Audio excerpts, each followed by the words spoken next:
Martin Samaj. Korbi. Erdhi një korb tek dheu I but nën shkrepa. Ai s'dinte me ndjeku në vallën e pëllumbave. Pale nën hijen e ullinjve. E uronte mos me lshuem za mes gazllumit të përgjithshëm. Për të mos e prish ritmin e flatrave ndërvalle. Kur ta e vona pëllumba të kthyen në banesa, e ndjeu veten korbi pëllumb në shpirt.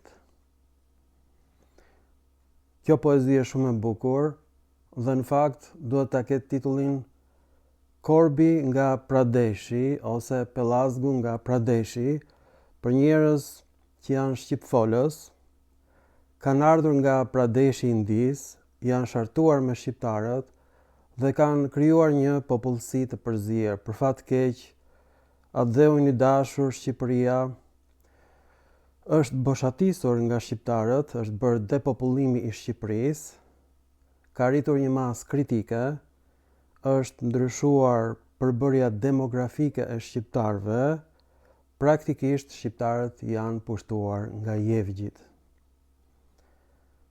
Malthusi bëri parashikimin që popullsitë e vgjite do të shumëfishohen me një progresion gjeometrik, ndërkohë që popullsia vendase europiane do shumëfishohet me një ritëm aritmetik. Dhe vërtet, për fat keq, jevgjit po bëjnë nga 18 fëmijë dhe shqiptarët edhe atë djalë të vetëm që e kanë sërgjynosur jashtë vendit. Pra, çfarë ndodh? Të vetmit shqiptar autokton po e lënë Shqipërinë dhe shqiptarët e përzier po sundojnë Shqipërinë. Ky është gjithashtu një moment shumë I rrezikshëm. Praktikisht në Shqipëri ka ndodhur grusht shteti, është krijuar një gjykatë speciale e cila rrezon qeverinë. Qëllimi I saj nuk është të sjellë demokraci, por të krijojë kaosin në Shqipëri, që shqiptarëve t'u nxihet jeta. Pse, do thoni ju?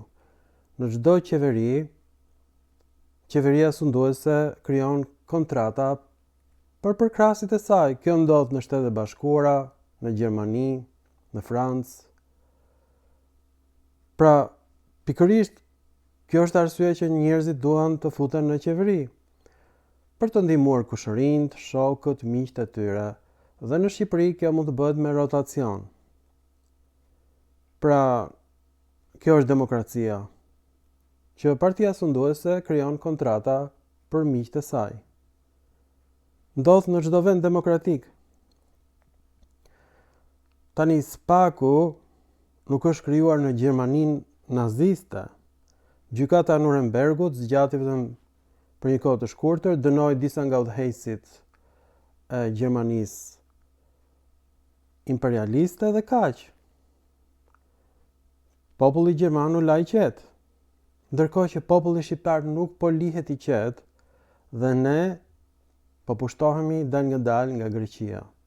Spaku është I kontrolluar nga Kisha Ortodokse Greke. Ky është turpi më I madh I njerëzimit dhe pikërisht këta pellazgët nga Pradeshi e kanë fajin kryesor për këtë hutim të jashtëzakonshëm të shqiptarëve. Ju faleminderit për vëmendjen dhe mirupafshim në filma të tjerë të bukur poetik.